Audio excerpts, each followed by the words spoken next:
Caregivers, have you ever felt like nothing, I mean nothing is going right? Well, cheer up and welcome to Dave the Caregiver's Caregiver radio program, where you'll learn how to avoid that dreaded thing called caregiver burnout and how to survive the grief process. You know, with roughly 100 million caregivers in the U.S. and Canada alone, that's about a third of the population. That means that everyone probably knows someone caring for a loved one. They say that there's only 3 types of people in the world: those who are caregivers, those who will become caregivers, and those who will someday need a caregiver. I'm talking mothers of special needs and very young children, family members caring for elderly parents, spouses, siblings, or friends caring for disabilities such as Alzheimer's, dementia, cancer, stroke, heart disease, diabetes, multiple sclerosis, muscular dystrophy, AIDS, autoimmune diseases, and a host of others. I can go on and on. Join Dave and his guests now and every Wednesday at noon Pacific Time as they discuss avoiding caregiver burnout and surviving grief. So find a comfortable place to relax, kick up your feet, and prepare to feel better and to receive practical tips and tools that you can start using immediately to get you through today and every day so you can survive your tomorrows. But not just survive, but to live life fully and abundantly. Yes, you heard me right. That is a possible goal to achieve. And now, here's your host, Dave Nassaney. Hey, from Los Angeles, the Big LA, welcome to all my listeners out there in Radio Land. I'm Dave, the Caregiver's Caregiver, coming to you live globally through the famous Radio Star Worldwide Network. Yes, folks, I am the guy who's going to help you and guide you through this very difficult journey called caregiving. And we are going to do our very best to help you avoid that dreaded thing called caregiver burnout. Sounds nasty, doesn't it? It is. Hey, we have an exciting show planned for you today with my lovely co-host Adrienne Gruberg from the Caregiver Space. We will be interviewing Kay Tuel and Eric Wren. So stay tuned. You will not want to miss this show. Now, if you're new to this show, we get many new listeners every week, especially since we've gone video. I am your host, Dave Nassaney, and this show is caregivers of every single kind. And the one thing we know about caregivers is that they are, well, they're caring, they're selfless, they're sacrificial. Oh yeah, they have this tiny little bad habit. They're very prone to burnout because they tend to put everyone else's needs above their own. Folks, come on, learn a lesson from the airlines. You know, they tell us in the event of an emergency, put your own oxygen mask on first before you help your loved one with their mask. And the airlines know this so well because if you don't put your needs above your loved one's needs, you will most likely black out and you won't be of any good to anybody with anything. Now, we also talk about grief and loss here and the devastating effects it can have on us. It automatically throws us into this other thing called the grief process. Ouch. Unfortunately, folks, there is only one way out of the grief process, and that's to go through the grief process. You can't go around it, over it, under it. Sorry, you got to go through it. And hopefully we can help you through your grief and your loss if you happen to feel like you're stuck. And I just want to take this time now and thank my last week's guest, former model turned caregiver Linda Bice, sharing her amazing story. And just a reminder, you can listen to that interview and all of them, including this one, on our website, caregiver.com. That's caregivers with an S, caregiver without an S.com. And while you're there, take our short quiz to see if you're a candidate for burnout. Just for doing that, I'm going to send you my first book absolutely free. What a deal. All right, enough of that. Guys, welcome to the show, and thank you so much for agreeing to this interview. I really appreciate it. Kay and Eric, why don't you take a minute or two and introduce yourselves? Just who is Kay Tuel and Eric Wren? Thank you for having us. My pleasure. Oh, Eric, I'll let you start.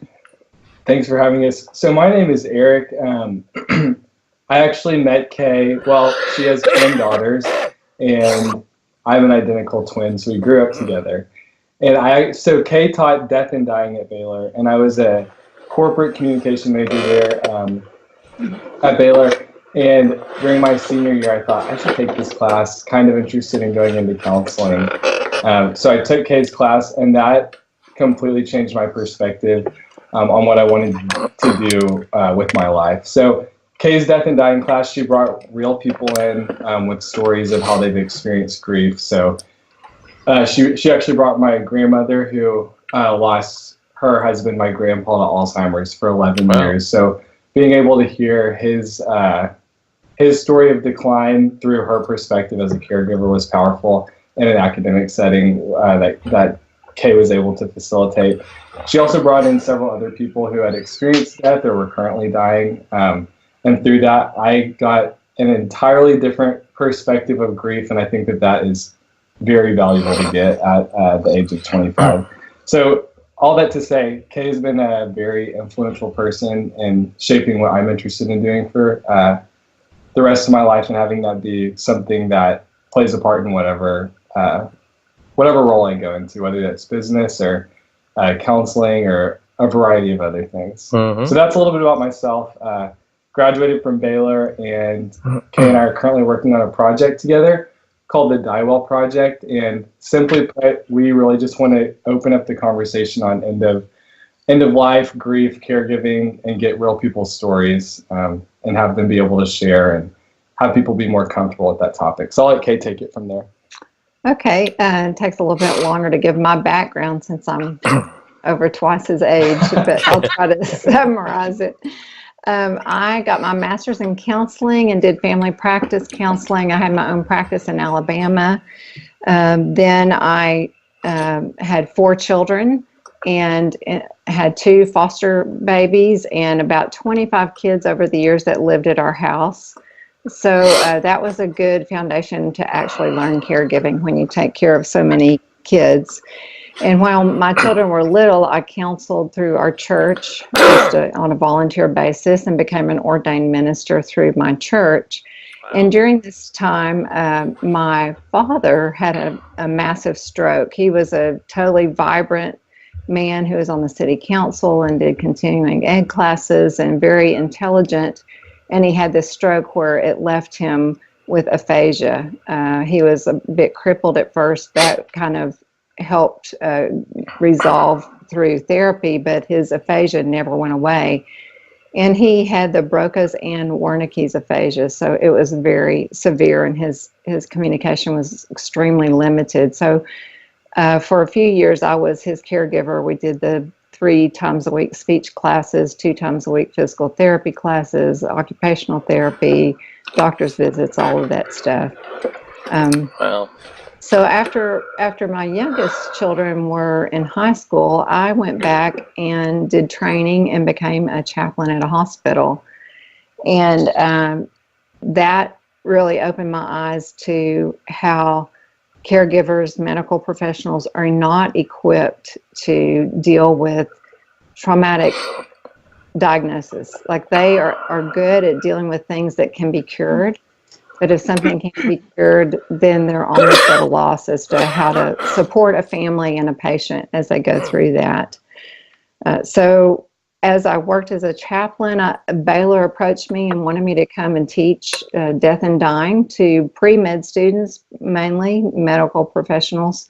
So I started teaching there. And as I was doing both jobs, my mother fell and had a traumatic brain injury, had 2 brain surgeries and a stroke as a result of one of the surgeries.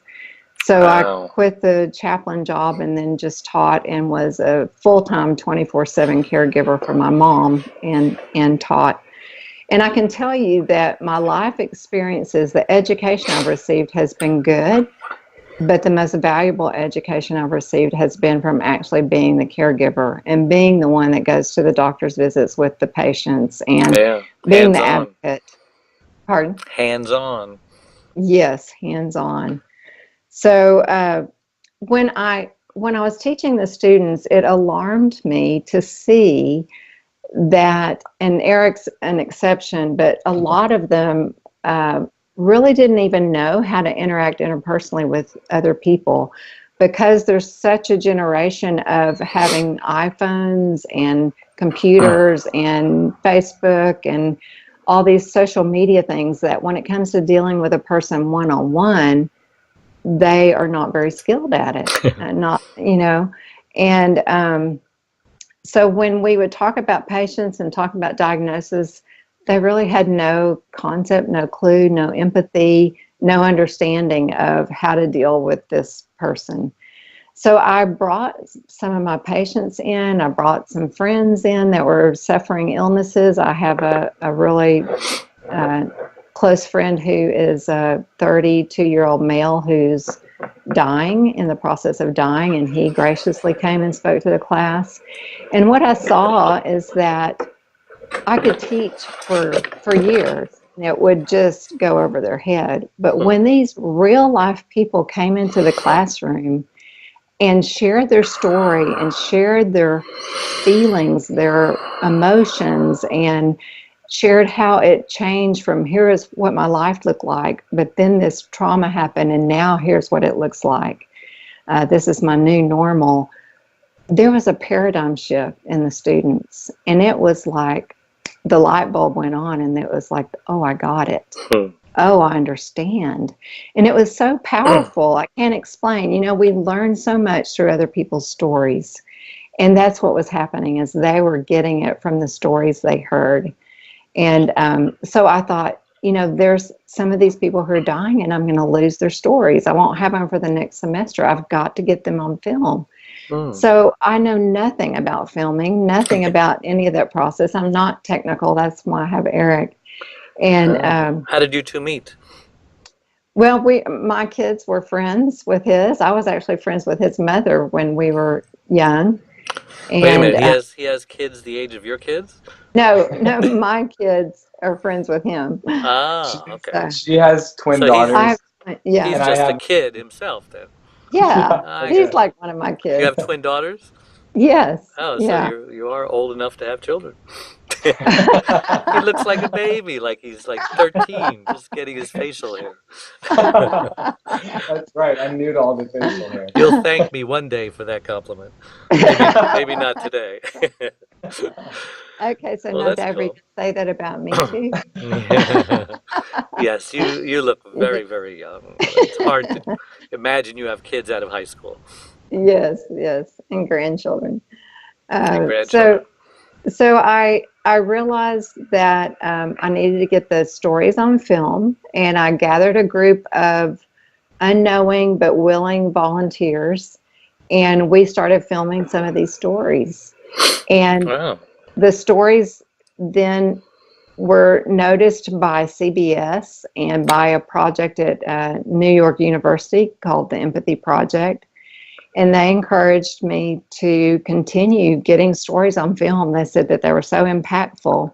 Yeah. And that medical schools are now realizing that there's a component that's been missing all these years, which has been the interpersonal skills and empathy component. Yeah, empathy. This is such yes. Isn't that amazing? So now the schools are starting to shift and realize we need to teach this.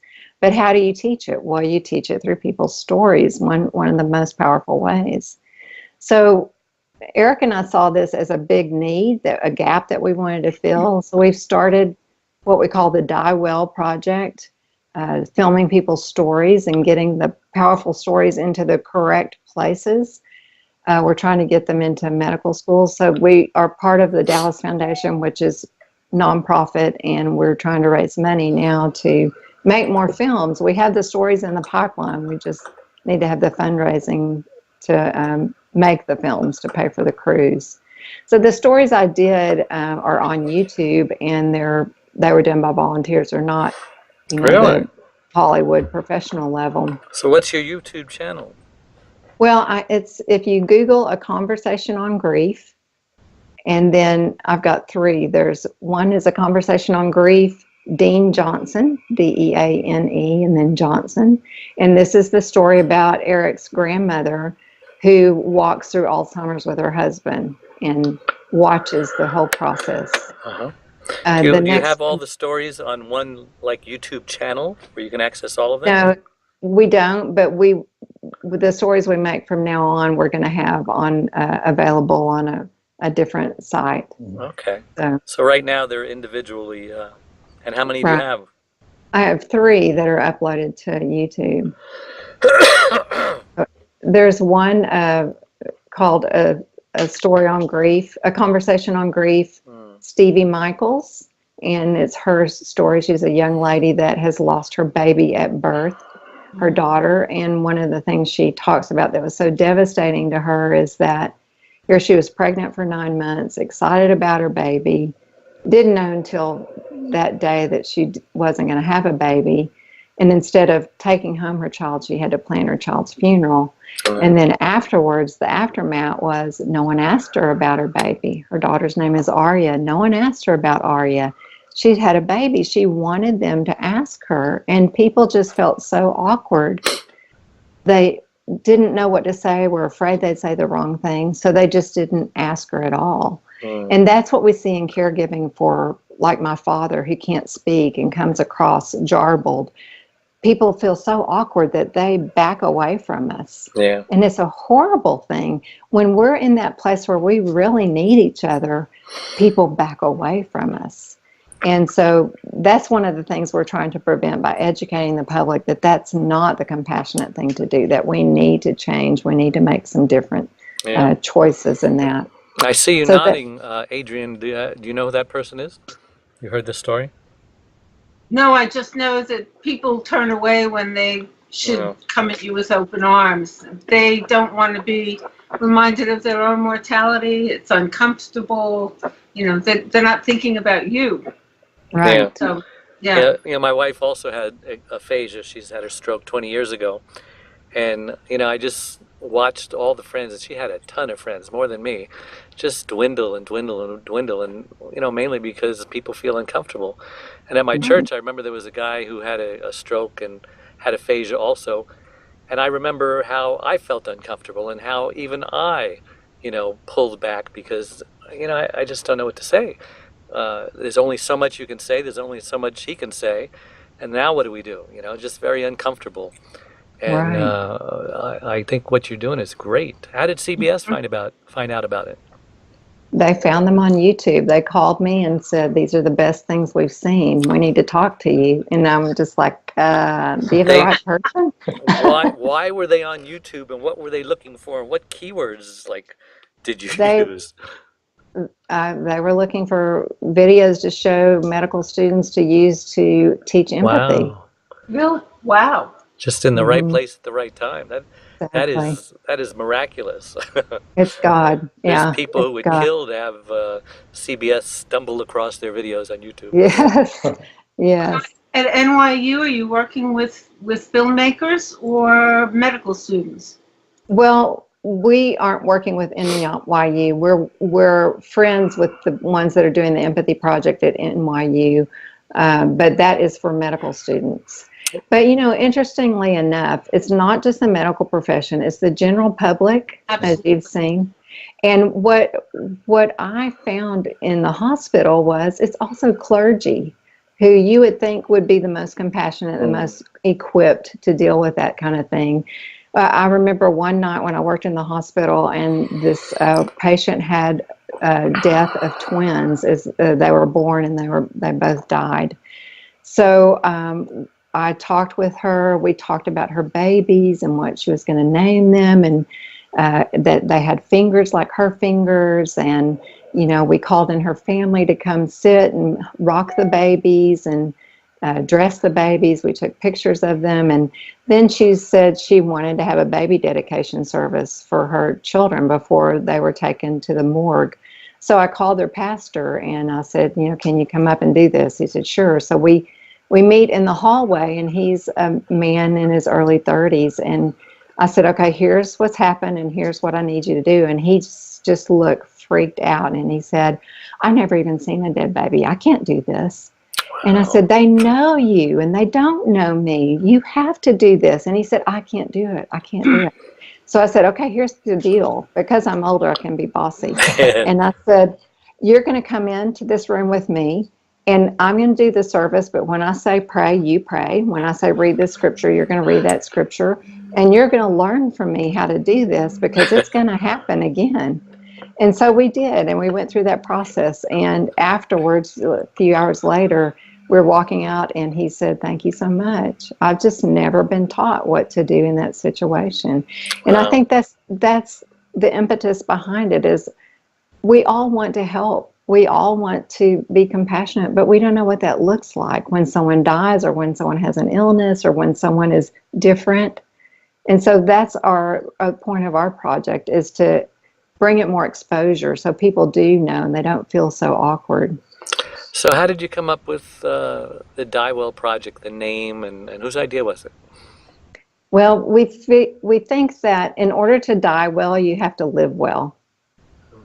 And so... Well, and to add on to that, what I learned from Kay in her class is that so many people are uncomfortable with the word death or die. So they would say if she was sharing a story about grief for someone who's lost something, they would say passed away or went to be with the Lord, which are fine, but they're softer phrases. So if our goal is to open up a conversation on grief and death, we wanted to use the word die in there. I think it's important that people start to get more comfortable talking about that. And so the ones who are in grief don't feel so isolated. Is that why you use it as one word instead of two? I didn't realize that it said die well. I thought that was somebody's name. Yeah, we just combined it into one. I don't know why we put it into one word. Sounded good. Yeah. Have you ever heard of the death cafes that are all across the country? I've heard about those. Yeah, it started from women who have lost children, and so they meet together in like a coffee shop. They'll start it's like a franchise, and there's hundreds of them, maybe even thousands of them across the nation, and they just go, and it's like a grief support group, and they drink their beverages and stuff, and it's very popular. And they've found a group of people that will talk and that will understand. Yeah. Nice. So who are some people? And share. Say again? And share. And share. Mm-hmm. Yeah. And share. Who are some people who impacted your journey to, doing this? Did you already mention some of them? Well, I'll answer this one first. So my grandma, I think that she's one of my best friends. We think she's one of the funniest people I've ever met. So whenever I went off to Baylor, she's in Waco, so I spent a lot of time with her. And that's whenever the Alzheimer's with her husband and my grandpa were just in the depths of it. He couldn't remember, her name. He would go through something called sundowning, which is usually, for those who don't know, once the sun goes down, he would have hallucinations and see things and talk to himself, and it usually gets worse at night. So we would hear her stories. We'd go over there and help her as often as we could. And so I would say that she has been the most influential person, along with my mom, because if it makes sense, my grandma, we call her Gaga. Gaga was the main caregiver, and then my mom was basically Gaga's caregiver. So I saw the burnout from both of them, from the caregiver and the caregiver to the caregiver. So watching that, I think that is by far the most foundational part of my interest in this. So you anticipate the Diewell Project helping caregivers versus helping those who are not caregivers, who are just friends or associates of or both? Everyone. Yeah. Yeah. And how will it help caregivers avoid burnout, which most of them are? Mm-hmm. What aspects of learning about empathy and what have you will make a caregiver who's overwhelmed, with all these responsibilities, and they, they're not eating right, they're not resting right, they're not handling things correctly, they're more negative than positive. How will the Diewell Project get them to be more into the self-care, Well, we're hoping that by educating other people, for one thing, that it's going to provide equipping for those people to come into the caregiver's life and help provide more support for them and more understanding. So it will lessen the burden by having more people in their life feeling comfortable with the situation. Also, if we educate the medical professionals, I've found with my father especially, because he can't speak, it's very frustrating for me to take him to the doctor and have them address me as he's sitting right there next to me. So just those kind of things that would make my life a little bit easier if I knew that the medical professionals got it, and if they wanted to understand it, wanted to listen, wanted to be in our world instead of just want to give me a quick diagnosis and leave. So that would lessen my stress if I could feel like they really understood, they were providing good care, compassionate care, and I had support of other people. Yeah, I see that. If we could somehow get the caregiver's family to hear this stuff, then the family then in turn would say, oh, well, maybe there's more I can do than I thought. Like your Exactly. example of the pastor who Yeah. didn't think he could do a funeral. And I mean, so, I would. go ahead. What? I would also hope that in educating a caregiver about this, that they would be able to direct the dialogue until everybody else learned, caught on and learned from the good work that you're doing. And it really does sound like it's very much needed. And a lot of doctors will not take the time, and you're so blessed when you find one who gets it and will work with you that way. Let me tell you a story that impacted me when I was a chaplain, and it's just that showing that we're not equipping the medical professionals well. We had a patient that came into the ER and he ended up dying. He'd had an injury at work. His whole family was gathered in a room. I'd gotten them together and I went and got the physician. He came in and he basically said, I'm so sorry about your father. We did this, this, and this. We tried this, and this didn't work, and he's died, and I'm just so sorry. And he got up and walked out, and they were just stunned, just sitting there stunned. And I said, I'll be right back. And I went out and ran down the hall and caught him, and I said, that's not okay. You need to come back in here and spend at least 5 minutes sitting with him to show value to this man's life. And good for you. There's called a ministry of presence, and you need to validate this family by being in there. And I said, I'll ask them if they have questions. They probably won't. They're in shock. But you're going to sit in there until I tell you it's okay to go. And I like you. She doesn't look very pushy, does she? Just from first appearances. And you do it so nicely, you don't raise your voice, and it's like, I bet they just don't know how to respond to you. they obey without asking any. From having so many children, I'm good at it. Yeah, but subtle form of manipulation. That's right. So he came back in the room. I told him the doctor's here. If you have any questions, you can ask him. If you don't, that's okay too. We're just going to sit with you, and if he needs to leave, I'll write down questions and I'll find him later. But we're just going to sit with you. And we sat for about 5 minutes. And then I said, the doctor has to leave to go to other patients, but he's still available if we need to ask him questions. And he's going to go ahead and leave now. So he got up and left. And then I finished up with the family. But later in the hallway, I saw this doctor and he grabbed me and he said, thank you so much. I'd never known to do that. I always felt like I was in the way. I always felt like, I should hurry and get out of there as fast as I could. You just need some instructions, yeah. Yeah. And he said, I can process the losses better if I can do things like that. I wish someone had told me. So that's part of our vision, just helping them be better caregivers for us as the caregivers and our patient.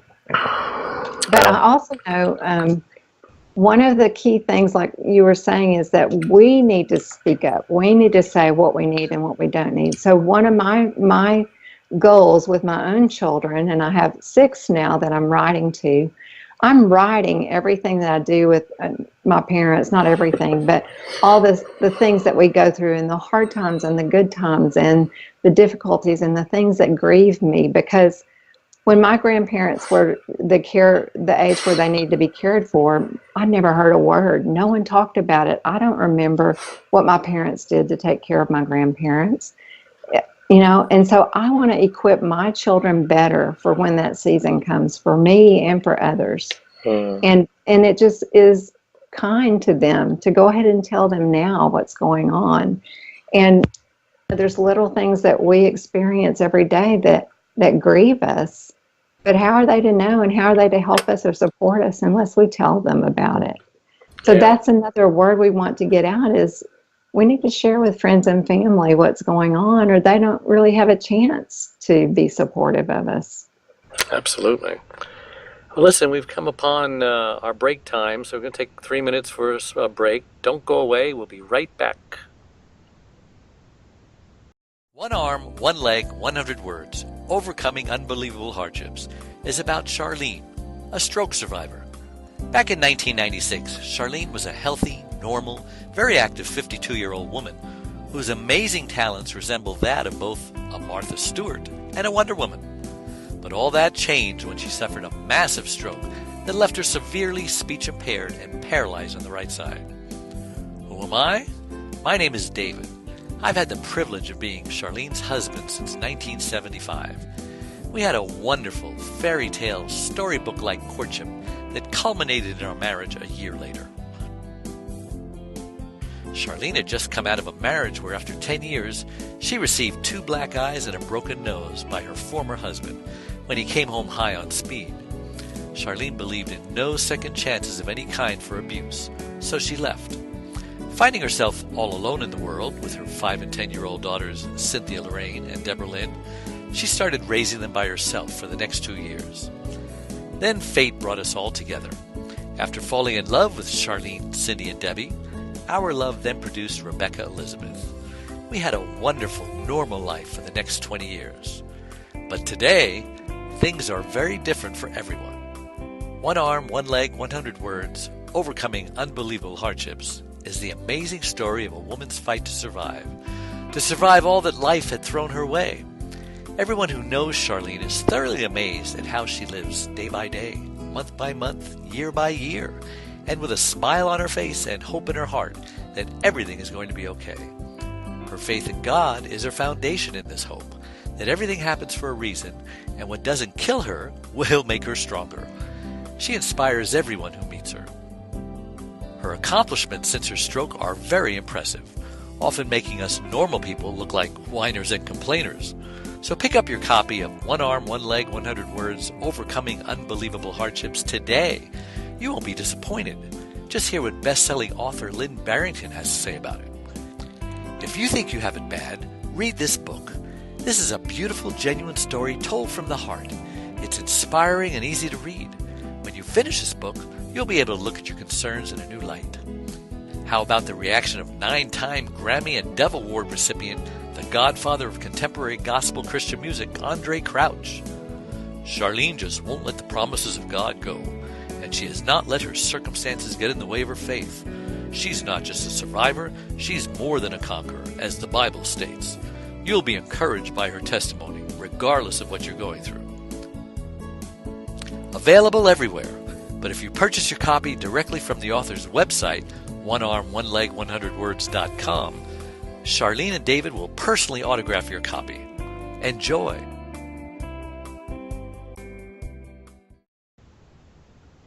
Okay, welcome back. We're here with Kay. Pronounce your last name again, Kay. I'm sorry. Tuel. Just like a toolkit. Mm-hmm. And Eric Wren from the Diewell Project. And of course, we have our lovely co-host Adrienne Gruberg with us as well. So, wow, what an amazing thing that you're doing. And what have you found to have been some keys to helping yourself and the professionals that you've worked with in dealing with the stress of caregiving? Well, I'm sure you've heard this before, but the key is to look at it holistically. First of all, as a counselor, what I would do when someone came to my office and was a caregiver and was stressed out and having difficulties, I'd find out, are you sleeping well? How much are you sleeping? Are you eating well? Are you eating healthy? How much are you eating? Are you exercising? Are you going outside? Are you spending time with friends? What does your lifestyle look like? Because those are important. Have you ever met a caregiver who wasn't burned out? Just curious. Right, like they're all burned out to some degree. Yeah, it comes and goes. And you've been getting some good responses from the people you're in touch with, yes? Mm-hmm. Mm-hmm. But one of the keys, Dave, and I think that you recognize this, is using your faith as a grid in your life to handle being a caregiver to handle this. If your faith isn't helping you in your life, then you need to reevaluate what your faith is. Yeah. So one of the things about faith for us, and I taught this in my class because I think it's so important, in order to take care of someone else, you need to be healthy. You need to take care of yourself. That's right. And so I taught about self-talk, which I'm sure you've heard about a lot. But, what are you telling yourself? What are the things that are going through your mind? And that can contribute to burnout. Yeah. So we need to recognize what that self-talk is, and then decide to stop it and decide what we need to change it to. And so we may be overwhelmed with the moment in caregiving and not be able to see beyond it. So we've got to be in the habit of having this positive self-talk. And as a Christian, I have scripture that is my self-talk. So I can say, okay, you are valuable, you are loved, you are worthy, you are a daughter of the King. Nothing is too difficult for you. And I have great scriptures that I can do all things through Christ who strengthens me. When I'm in those hard places, when I don't see hope, I can find hope through that kind of thing. So really getting equipped even before you hit the burnout phase is very critical and vital. Yeah, I always tell people, don't wait till your phone is flashing red, 1% to go. I mean, that's danger. Danger, Will Robinson. Wait until your batteries, aren't totally wiped out before you think about, okay, maybe I should take a nap. Okay, maybe I should, ask for help, etc. But anything you want to say, Adrienne? Well, I mean, we're talking about having faith, and this has to work for people who are also agnostic or atheists. I mean, having faith comes from a different place then, but it's not as though everybody's going to turn to scripture necessarily. There are lots of other things, and you can do self-talk to say I'm worthy, and people need to know that that's there for them anyway. Mm-hmm. Yeah, it's all about a positive attitude. I mean, attitude is everything. If you don't have the right attitude, the positive attitude, either tomorrow is going to be a disaster or tomorrow is going to be a new day. The sun will come up tomorrow. Mm-hmm. And hope is so important. Without hope, people are hopeless. Yeah. Adrienne, there's a great YouTube called Jessica's Daily Affirmations, and it's this little girl. Have you seen it? No. It's a little girl who's standing in the bathroom mirror. And it's, kids, their self-talk is outside themselves. They say it's not hidden. And so she's in front of the mirror saying, I have beautiful hair. I have a great house. I have great pajamas. I have a great mother. I am great. I am good. I can do anything better than you. And then she jumps off the counter and runs off. And how do you find that? Jessica is her name? Jessica's Daily Affirmations. Jessica's Daily Affirmations. That sounds like fun. Yeah. So some other things that we've learned is it's key to utilize humor. Humor is so important. Yes. You have to be able to laugh. Mom and I just had, she had an accident in a restroom, and it was just a total mess. And we were trying to clean it up and trying to get out of there. And public restroom? Yes. And she said, I was just about to tell them how clean their bathroom was. And we just started laughing and couldn't stop. My mom has the greatest sense of humor. So humor plays a role in it. And there's things you can do if you don't have someone in your life you can laugh with. Google comedians online and watch funny movies and watch funny shows, and really do watch what you're watching on what you're taking in, because it can affect you. So if you're a caregiver, you may not want to watch a lot of depressing movies. Yeah, I had a caregiver comedian on one time, and he did this whole thing on you're a caregiver when, and he'd give you like 25 different funny things, which I can't think of not one right now, but that's because of my age, Oh, Well, another tip is some people like to journal, and that's just a way to get out their feelings, and it's therapeutic to some people. I did that. I really liked doing that. It was real helpful. So that's a key. And another is to give to others. And I know as a caregiver, you think, oh my gosh, how could I give to anybody else? But you can do fun things that are totally different than your caregiving, such as, the Operation Christmas Child, where they make Christmas shoe boxes for children, and you put stuff in it and then give it to the kids. Something like that. Find something where you're giving to somebody else, because that's a very health-giving activity. And then, like his grandmother, what she did was write books that told about her story so she could help someone else, and that was real therapeutic to her. My friend who lost her baby ended up making sock babies for free out of rice bags and would mail them to other mothers who lost their baby, and the sock baby would weigh the same amount as the baby that they had lost. So she ended up giving, and that helped her heal. it's amazing. Yeah. Another key is to keep a thankful list. And these, sometimes it's hard to come up with what you're thankful for. And it may just be even as little as, thank you for the sun I saw when I walked to the mailbox, but keep a list and write it down, because you're going to need that, and it helps you realign your focus to something more positive. Ann Voskamp wrote a wonderful book called 1,000 Gifts, and she encourages you to write a list every day, and by the end of a year, you've gotten in such a habit of seeing the good in each day that it changes your perspective. Who is that author? Ann Voskamp, Voskamp. Thank you. I find journaling to be incredibly helpful, and encourage people on my site to do it. I have a column that I do called The Page Listens, which is a video where I just talk about journaling and come up with topics for people to write about. If they can't come up with something on their own, just give them some things that they might be able to do with the people that they're caring for, just a new way of communicating during a very hard time. Yeah, Adrienne has an amazing platform and a Facebook page and a website. I think she's got 165,000 or close to it followers. But explain to them what someone can find when they come to your sites, Adrienne. Well, it's called the Caregiver Space, and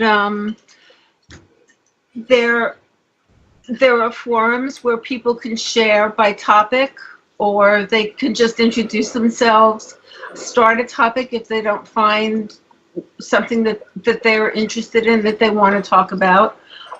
We have about 3,000 right now, about 3,000 really, really good articles that have been archived. We're starting something called the Buddy Project, where we will pair two caregivers up. We've got about 150 people that have signed up for it already in the past week. It's really taking off. And this will make two people come together who don't know each other but will have things in common, and they need not feel that they're burdening the other person because they're both going through the same thing. So we're going to try and pair people that way. But those are the kind of things that we're doing on the site. And we have Faces of Care, which just shows that everybody, everybody's a potential caregiver. I mean, as Dave has in his introduction. It's free. It's an easy place to be. We have a lot of good professional authors, and then we have people who are writing their stories. But the fact that you're eliciting stories from people and finding them willing to talk is really encouraging. I really, really like that. Yeah, you go to their homes and record? Yes. Mm-hmm. Wow. So what kind of a crew do you need to take over there? Well, Yeah. Obviously, Eric is part of the crew. yes. He's got a big video camera on his shoulder. Or is he using his cell phone? Yeah, no, we actually we've partnered with a film company in Dallas called M3 Films, and they've been so great about gathering information from us. We have, I think, Tell them what M3 is. so making movies with a mission.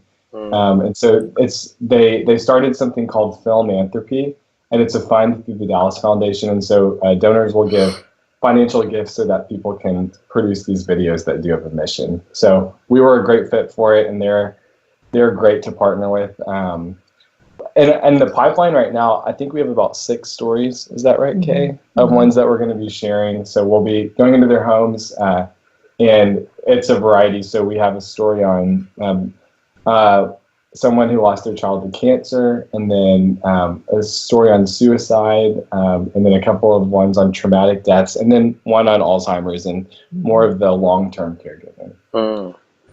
Hopefully we'll do one on my dad too, because I think to see, Dave, to see on video someone struggling to talk, Right. and you don't understand it till you see it. I would take Dad to class, and I would show pictures of his life from birth on, and how he was a father and a grandfather and an engineer, and he had a full life. And so then he would stand up to talk, and the students would be ready for him to say something eloquent.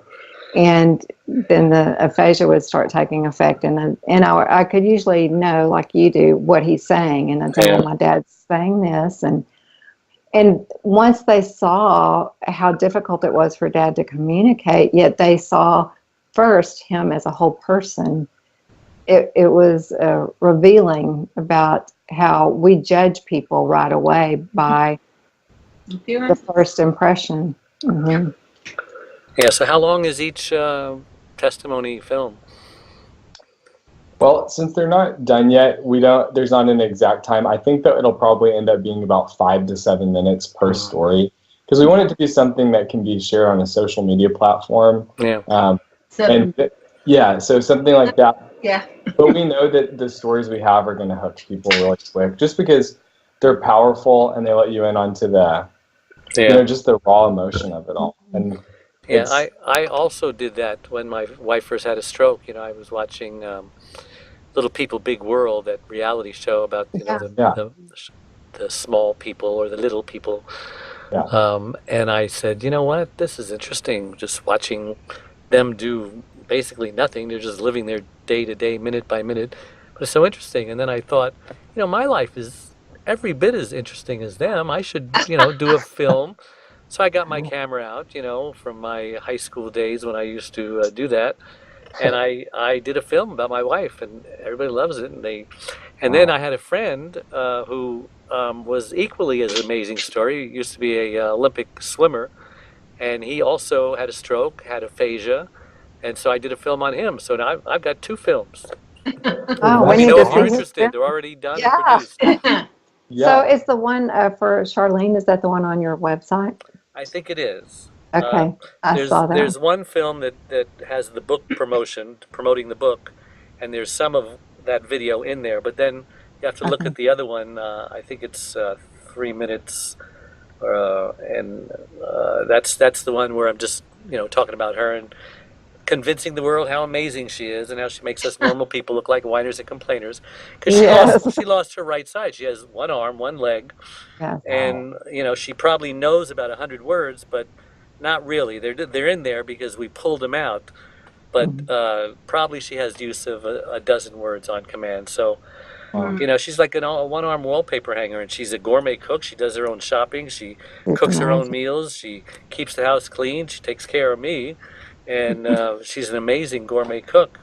That's why people just look at her and say, what am I complaining about? Look at this woman.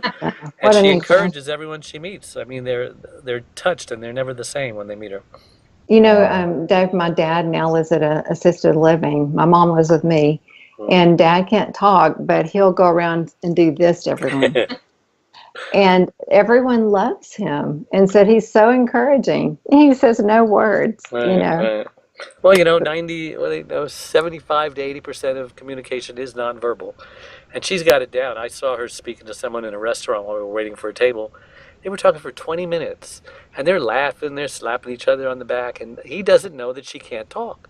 But she's got, the gestures and the sounds. And pointing and touching, and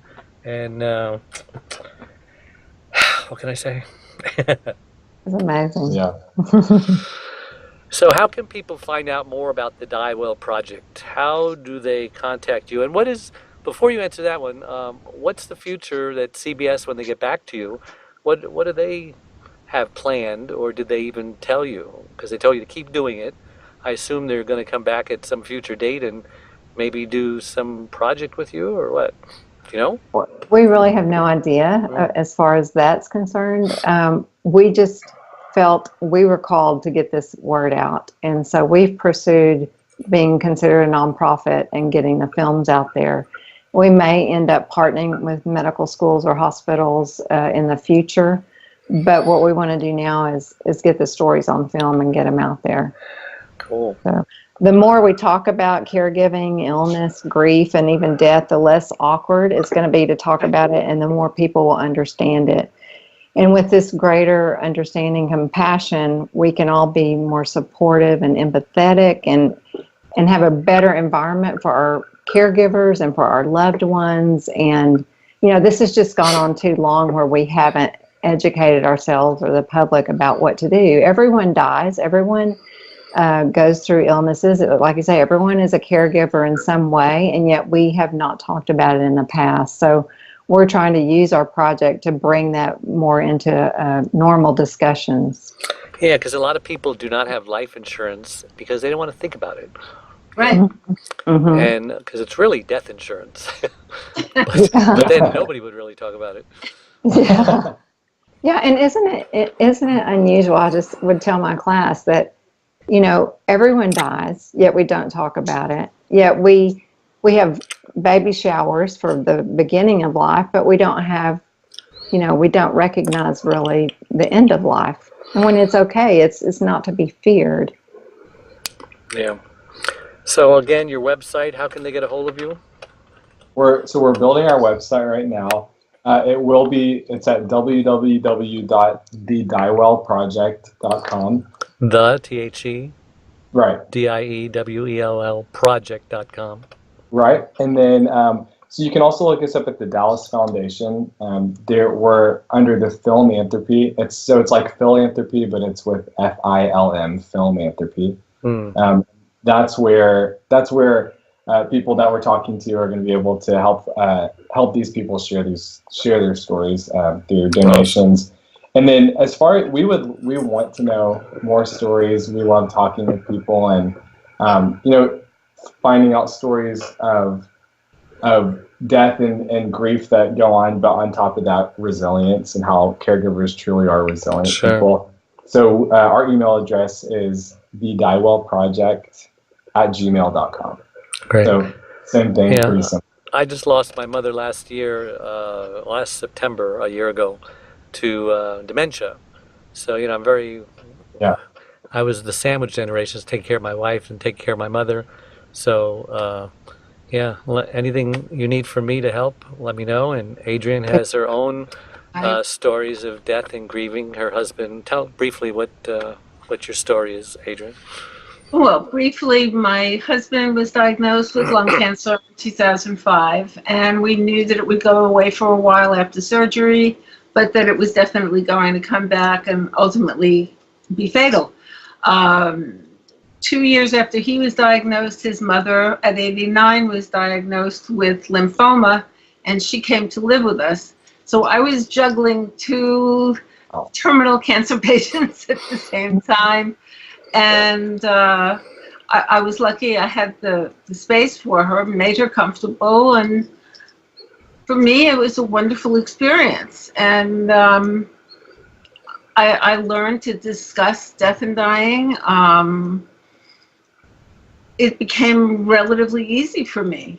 Not so much for those people around me, but the people under my roof, it was, which was really important.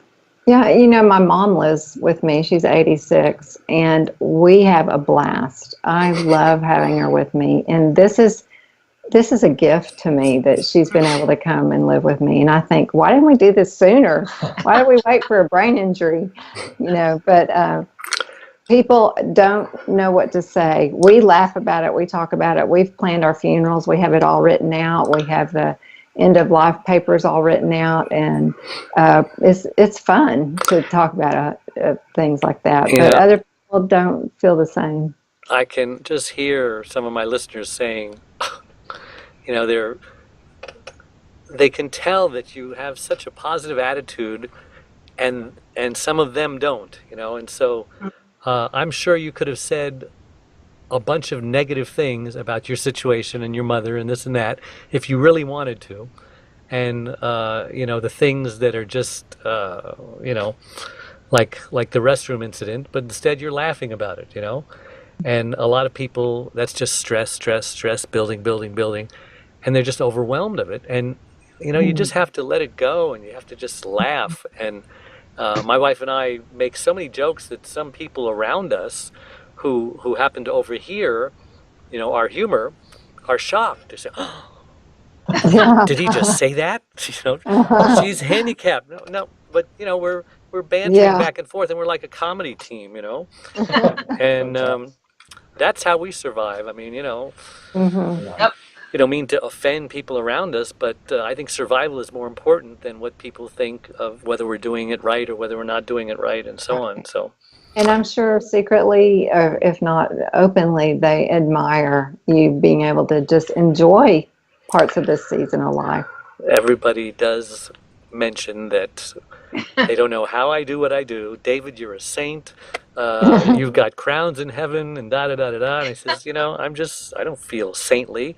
I don't feel like I'm doing all this wonderful stuff. I'm just taking care of the new normal, Right. Normal is normal, the old normal, the new normal, you just do what you have to do, and you don't think about it. And I don't even think of my life as, being a special case taking care of a handicapped person or whatever. I don't need any special praise. I'm just doing, everyone's going through something. Everyone, And if you want to feel better about what you're doing, just find somebody who's in worse shape than you. And that's a great motivator. Wow, thank you that it's not worse than it is, because it can be worse. It can be a lot worse. Yes. And for my dad, he's very isolated with it. He can't read, he can't watch TV, he can't speak to other people, but he still has a great attitude. He'll laugh and he'll say, "Oh well." Well, so thank you so much, model. Eric and Kay, for coming on the show, and Adrienne again, and again, we're here every Tuesday at noon Pacific time. And our website is caregiverscaregiver.com, and all these shows are on our website. If you miss them, they're recorded, and this was a great show.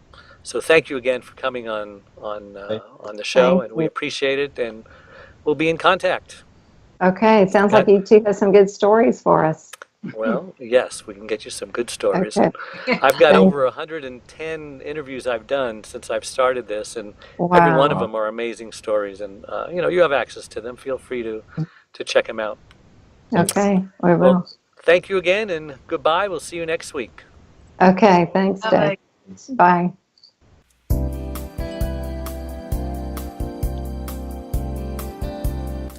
Thank you for joining Dave, the Caregiver's Caregiver radio show. Make sure you tune in every Wednesday at noon Pacific time, and anytime afterwards on podcast, to catch more of Dave and his tips to caregivers on avoiding burnout and surviving the grief process, right here on the Worldwide Block Talk Radio Network. Goodbye.